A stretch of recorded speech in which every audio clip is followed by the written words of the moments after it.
Hello అండి, అందరికీ నమస్తే. Welcome back to our channel my swimmings world. So ఇదైతే కట్ వర్క్ డిజైన్ అండి. ఇప్పుడు మోస్ట్ ట్రెండింగ్లో ఉన్న డిజైన్ అని చెప్పాను కదా. ఈ బ్లౌజ్ అయితే హాఫ్ శారీ ఫంక్షన్ కోసం రెడీ చేస్తున్నాను. అండ్ దీనికి బీడ్స్ కావాలన్నారు, బీడ్స్ ఇచ్చాను.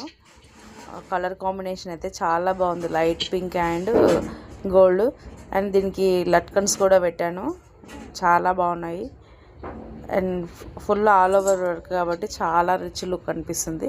అండ్ బీడ్స్ అయితే వాళ్ళకు నిండుగా కావాలన్నారు, అందుకే నిండుగా ఇచ్చాను. సో డిజైన్ అయితే మొత్తానికి ఇలా ఉంది, నాకైతే చాలా బాగనిపిస్తుంది డిజైన్. అండ్ శారీ కూడా చూపిస్తాను. శారీ కూడా చాలా బాగుంది, colour combination light pink and green ఉంది. టాజిల్స్ కూడా కొంచెం హెవీగా ఇచ్చాను. ఒకసారి మొత్తానికి అయితే ఫైనల్ అవుట్పుట్ అయితే ఇలా ఉంది. లుక్ అయితే చాలా రిచ్గా అనిపిస్తుంది. ఇది ఆల్ ఓవర్ డిజైన్ కాబట్టి చాలా బాగుంది. Thank you for watching.